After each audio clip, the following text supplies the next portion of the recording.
Suamiku mendadak sombong setelah naik jabatan. Tapi saat aku diam-diam mendatangi kantornya, yang kulihat justru menghancurkan semua yang ia bangun. Namaku Fitri. Dalam pikiranku, Iwan selalu melekat sebagai pria lembut yang menenangkan. Ia bukan tipe yang banyak gaya. Ia hanya ingin hidup sederhana bersamaku. Karena itu saat kami menikah dan tinggal bersama Bu Murni, ibunya, aku tidak pernah merasa berat. Rumah kecil itu terasa cukup selama ada sikap hangat Iwan yang mendampingiku. Pekerjaanku hanya paruh waktu di toko alat tulis dekat rumah. Aku tidak menghasilkan banyak, tapi Iwan selalu bilang hidup kami baik-baik saja. Ia bekerja di sebuah perusahaan besar, dan ia tampak bangga setiap kali bercerita tentang suasana kantornya yang menurutnya penuh dengan orang-orang penting. Aku tidak pernah mempertanyakan apapun, karena aku percaya ia jujur. Sampai malam itu datang begitu tiba-tiba. Iwan pulang dengan langkah cepat dan senyum yang tidak pernah kulihat sebelumnya. Ia langsung membuka pintu, meletakkan tasnya, lalu berkata, "Kamu harus bangga. Mulai hari ini aku jadi manajer pemasaran." Nada bicaranya berubah. Bukan lagi Iwan yang ku kenal. Kata-katanya meluncur seperti perintah. Ia bicara sambil mengangkat dagu, seolah menunggu aku bertepuk tangan. Aku hanya bisa mengerjapkan mata, berusaha memahami apa yang baru saja terjadi. Besoknya, perubahan itu semakin nyata. Pakaiannya mendadak penuh merek mahal yang bahkan belum pernah kulihat harganya. Bau parfumnya menusuk, bukan wangi lembut yang dulu sering ia pakai. Cara bicaranya pun mulai terdengar tinggi, seolah ia pemimpin besar yang harus dihormati siapapun yang menatapnya. Bu Murni malah ikut larut dalam perubahan itu. Ia berkali-kali berkata, "Sekarang kamu harus jaga penampilan. Jangan sampai mempermalukan suamimu yang sudah naik jabatan." Kadang ia melirik bajuku dengan tatapan menghakimi, membuatku merasa seperti orang asing di rumah sendiri. Malam demi malam, meja makan dipenuhi topik yang sama. Hidup mewah, rencana pindah rumah ke kompleks elit, hingga komentar-komentar pedas tentang diriku. Aku hanya mendengarkan, mencoba menahan hati agar tidak pecah. Rasanya seperti ada jarak yang makin melebar, dan aku berdiri sendirian di sisi yang gelap. Iwan semakin sering memerintahku. Bahkan hal kecil seperti menyiapkan air minum pun ia ucapkan dengan gaya bos yang mengatur bawahan. Saat aku bertanya apakah semuanya baik-baik saja, ia hanya menjawab cepat, "Kamu tidak akan mengerti." Kalimat itu menusuk lebih dalam daripada nada kasarnya. Ada yang berubah dalam rumah ini. Dalam diri Iwan. Dalam caraku memandang masa depan pernikahan kami. Aku tidak ingin suzon, tapi hatiku gelisah. Seolah menunggu sesuatu yang lebih besar dan lebih menyakitkan muncul di balik semua kepura-puraan ini. Namun saat itu aku belum tahu bahwa perubahan sikap ini hanya permukaan dari sesuatu yang jauh lebih rumit. Dan aku sedang berjalan menuju kebenaran yang tidak pernah kuduga. Sejak hari ia mengumumkan dirinya sebagai manajer, jarak antara kami terasa makin jauh. Bukan lagi jarak yang bisa kututupi dengan senyum atau usaha mengobrol. Iwan seperti membangun dinding, dan setiap kali aku mencoba masuk, ia menolakku dengan kalimat yang selalu sama. "Kamu tidak akan mengerti dunia orang sukses." Nada itu membuatku seperti orang asing. Seperti beban yang menghalangi langkahnya menuju kehidupan yang ia bayangkan. Ia mulai jarang mengajakku bicara, kecuali ketika ia ingin sesuatu. Suatu sore, saat aku baru pulang kerja, Iwan duduk di ruang tamu dengan ekspresi serius. Begitu aku masuk, ia langsung berkata, "Kamu punya kakak yang kaya. Manfaatkan itu. Suruh dia tanam modal di perusahaan tempat aku kerja." Kata-katanya meluncur tanpa jeda, tanpa memikirkan bagaimana perasaanku sebagai adik yang diminta memanfaatkan keluarga sendiri. Aku tertegun. "Untuk apa?" tanyaku pelan. Iwan menjawab cepat. "Perusahaan sedang buka proyek besar. Mereka butuh dana 15 miliar. Kalau Dimas ikut, hasilnya bisa berlipat. Ini kesempatan emas." 15 miliar. Angka itu terlalu besar untuk dibicarakan begitu saja di ruang tamu rumah kecil kami.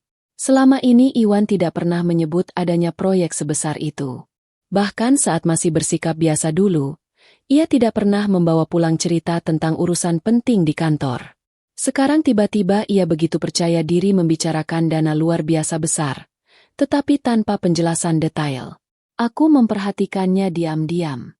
Gaya bicaranya terdengar dibuat-buat, seperti latihan yang ia ulang dari seseorang. Tekanan dalam suaranya pun terasa tidak wajar, seolah ia sedang mencoba meyakinkan dirinya sendiri lebih dulu sebelum orang lain. Ketika aku tidak langsung menjawab, ekspresi Iwan berubah kesal. Fitri, kamu ini istri atau tidak? Sudah waktunya kamu bantu aku naik. Ini cara yang paling cepat. Aku menelan napas berat. Ia bukan hanya meminta. Ia memaksa. Dan dorongan itu terasa salah dari awal. Aku mencoba berbicara lebih lembut. Mas, proyek sebesar itu, kenapa kamu tidak pernah cerita sebelumnya? Ia membalasku dengan tatapan tajam. Kamu tidak paham apa-apa. Makanya jangan banyak tanya. Sikapnya semakin membuatku yakin ada hal lain yang ia sembunyikan. Malam itu aku duduk di tepi ranjang sambil memandangi pintu kamar yang tertutup. Iwan memilih tidur di ruang tamu karena katanya ia harus membaca berkas penting. Aku meremas selimut, mencoba memahami kepingan-kepingan perubahan sikapnya. Semakin kupikirkan, semakin terasa janggal. Jika benar ia manajer pemasaran, harusnya ia memiliki cara bicara yang lebih terstruktur, lebih percaya diri, lebih paham tentang detail proyek. Namun yang kuterima hanya desakan, ancaman halus, dan cerita yang tidak pernah jelas. Bu Murni tidak membantu. Ia malah berkata, "Itu kesempatan besar. Kamu harus dukung suamimu. Jangan halangi rezeki." Kata-kata itu tidak menenangkan. Justru membuatku tambah khawatir. Seolah mereka berdua sedang mengejar sesuatu yang tidak kuketahui asalnya. Dalam hati, aku mulai merasakan dorongan kuat untuk mencari tahu kebenaran di balik semua ini. Bukan sekadar ingin tahu, tetapi untuk memastikan keluargaku tidak terseret dalam sesuatu yang tidak seharusnya. Ada ketidakjujuran yang bersembunyi di balik tingkah Iwan, dan aku tahu cepat atau lambat, kebenaran itu akan terungkap. Namun saat itu aku belum tahu betapa besar gelombang yang akan menghantam hidup kami nanti. Hari-hari berikutnya terasa semakin jauh dari kehidupan pernikahan yang ku kenal. Iwan yang dulu selalu pulang tepat waktu kini sering datang larut malam. Setiap kali kutanya, jawabannya selalu sama. Ada rapat penting. Namun kata itu diucapkan tanpa menatap mataku, seolah ia mengucapkannya sambil berpikir hal lain. Tatapannya kosong, wajahnya lelah bukan karena bekerja keras, tetapi seperti menyimpan sesuatu yang tidak ingin terbuka. Tas belanja bermerek mulai sering masuk ke rumah. Kotak-kotaknya besar, plastiknya tebal, warnanya mencolok. Ia membawa semuanya masuk ke kamar, lalu menguncinya. Saat keluar, tidak ada satupun barang baru untukku. Ia selalu berkata, "Ini perlengkapan kerja." Namun aroma barang baru yang ia sembunyikan tidak pernah benar-benar hilang dari rumah kami. Akhir pekan pun berubah. Dulu kami menghabiskan waktu bersama meski hanya berjalan ke pasar atau menonton televisi. Sekarang, Iwan sering menghilang tanpa pesan yang jelas. Ia hanya bilang ada urusan kantor. Bu Murni tidak pernah mempertanyakan, bahkan membelanya saat aku mencoba bertanya. Namanya juga manajer. Kerjaannya banyak. Kalimat itu justru membuat dadaku semakin berat. Puncak dari semua kecurigaan itu datang pada suatu pagi saat aku sedang merapikan cucian. Dari saku celana kerja Iwan, selembar kertas jatuh ke lantai. Slip gaji. Aku membukanya dengan tangan gemetar. Nilai yang tertera sama persis seperti sebelumnya. Tidak ada kenaikan. Tidak ada tunjangan tambahan. Tidak ada tanda bahwa ia telah naik jabatan. Sejak saat itu napasku terasa lebih berat. Jalinan kebohongan yang belum kupahami mulai tampak bentuknya. Ia mengatakan menjadi manajer, tetapi gajinya tidak berubah. Ia bicara tentang proyek 15 miliar, tetapi tidak pernah punya bukti apapun. Ia membawa pulang tas bermerek, tetapi tidak pernah menjelaskan dari mana uangnya. Kecurigaan itu tumbuh menjadi kegelisahan yang menekan dadaku setiap malam. Aku tidak bisa bertanya secara langsung, karena setiap kali aku mencoba bicara, Iwan melawan dengan nada tinggi atau pergi meninggalkanku begitu saja. Sampai pada suatu sore, keberanianku muncul begitu saja. Iwan bilang ia ada rapat lagi. Aku mengangguk tanpa menunjukkan apapun. Tetapi di dalam hati aku sudah memutuskan untuk mengikutinya. Aku mengambil jaket tipis, berjalan keluar rumah beberapa menit setelah ia pergi, lalu mengikuti dari jarak yang cukup aman. Iwan mengendarai motornya menuju gedung besar kantornya. Bangunannya menjulang tinggi, dinding kacanya memantulkan cahaya sore yang mulai turun. Aku berhenti di seberang jalan, menunggu sambil berusaha menenangkan detak jantungku. Beberapa menit kemudian, pintu belakang gedung itu terbuka. Dan disitulah aku melihatnya. Iwan keluar sambil mengenakan rompi petugas gudang. Di tangannya ada tumpukan kotak-kotak paket. Ia tidak terlihat sebagai manajer. Ia tampak seperti pekerja lapangan yang bergerak cepat karena dikejar waktu. Cara ia berjalan, cara ia mengangkat barang, dan ekspresi lelah yang selama ini tidak pernah kuterjemahkan dengan benar. Semuanya terjawab dalam satu pandangan itu. Dunia seakan berhenti sesaat. Aku berdiri di balik tiang lampu, menahan napas agar tidak jatuh terduduk. Rasanya seperti ada yang meremas dadaku kuat-kuat. Kenyataan itu terlalu menyakitkan dan terlalu jelas untuk diabaikan. Iwan bukan manajer. Ia bukan seseorang yang dipromosikan. Ia bukan pria yang sibuk rapat setiap malam. Ia petugas gudang. Aku menggigit bibirku sampai terasa asin. Ingin rasanya aku langsung berhadapan dengannya saat itu juga. Tapi aku tahu emosi tidak akan menjawab apapun. Jika aku ingin mengungkap semuanya, aku butuh bukti lebih kuat. Sesuatu yang tidak bisa disangkal.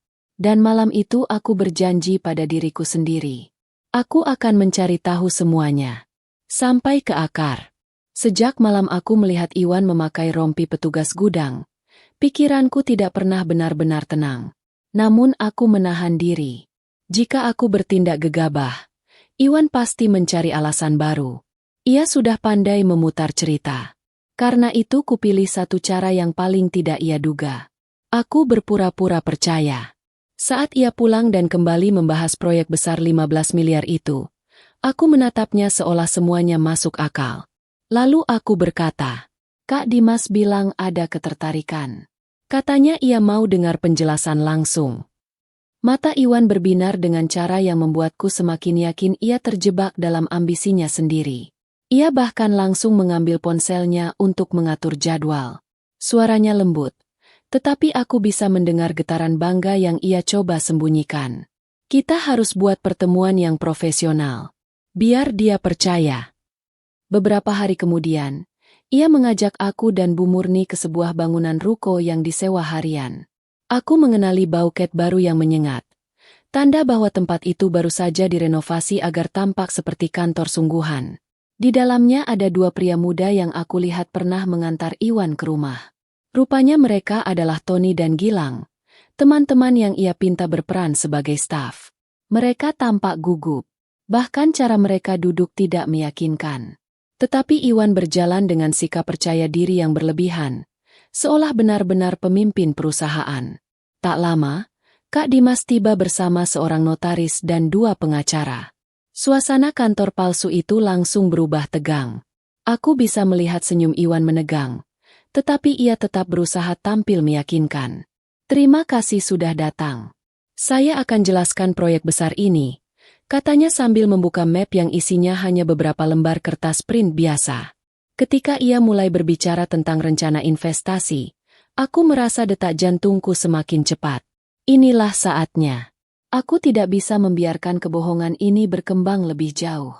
Aku mengambil ponselku, menekan tombol putar, dan ruangan kecil itu langsung dipenuhi suara serta gambar rekaman video yang kusimpan sejak hari aku mengikutinya. Dalam video itu, Iwan tampak jelas mengenakan rompi petugas gudang, mengangkat kotak-kotak berat, bukan duduk di ruangan manajer seperti yang ia ceritakan. Tidak ada jabatan tinggi, tidak ada proyek besar. Yang ada hanya kenyataan pahit yang selama ini ia tutupi. Semua orang terdiam. Bahkan Tony dan Gilang saling pandang lalu perlahan bangkit dari kursi mereka. Kak Dimas berdiri, menatap Iwan tajam. "Jika hari ini kamu nekat menipu keluarga, Kamu akan saya serahkan ke pihak berwajib atas percobaan penipuan. Suaranya bergema, membuat ruangan itu terasa semakin sempit. Wajah Iwan langsung hancur. Semua warna seperti hilang dari pipinya. Tangannya gemetar.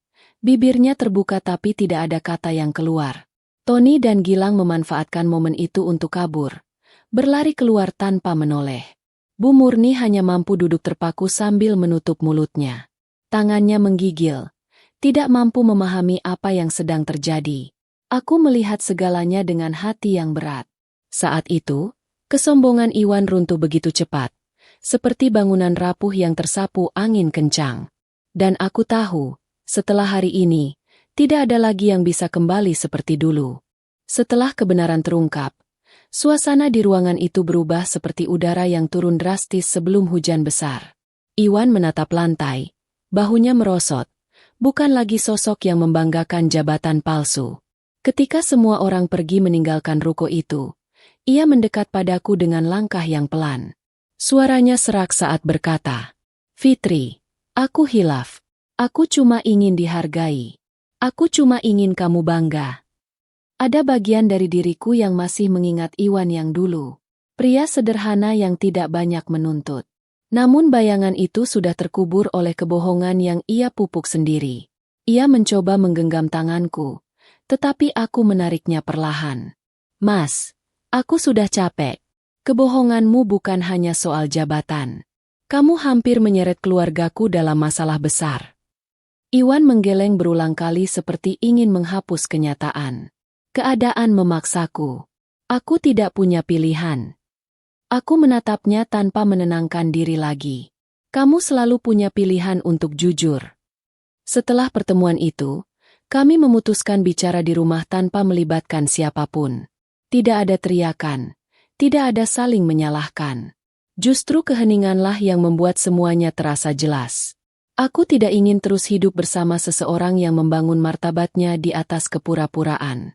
Dan Iwan tidak punya kekuatan lagi untuk mempertahankan kisah bohong yang sudah runtuh sepenuhnya. Aku memilih mengakhiri pernikahan kami dengan cara yang paling damai yang bisa kulakukan. Tidak ada drama tambahan. Tidak ada dendam. Hanya keputusan untuk pergi sebelum luka yang sudah ada semakin dalam. Beberapa bulan setelah itu, hidupku berjalan dengan arah baru. Aku tidak lagi bekerja di toko alat tulis. Pemilik toko merekomendasikan ke sebuah kantor administrasi yang sedang membutuhkan staf tetap. Aku diterima, dan untuk pertama kalinya setelah sekian lama, aku merasa dihargai bukan karena status, tetapi karena kemampuanku sendiri. Kak Dimas menjadi orang yang paling sering menanyakan keadaanku. Ia tidak pernah menyinggung masa laluku dengan Iwan, hanya membantu memastikan aku punya pijakan yang kuat untuk memulai bab kehidupan baru. Hubungan kami sebagai kakak dan adik menjadi lebih dekat dari sebelumnya, dan aku mensyukurinya setiap hari. Sementara itu, kabar tentang Iwan sesekali sampai di telingaku melalui Bu Murni yang akhirnya harus menerima keadaan sebenarnya. Iwan bekerja lebih keras dari sebelumnya. Bukan karena ambisi, tetapi karena ada hutang sewa kantor palsu yang harus ia lunasi.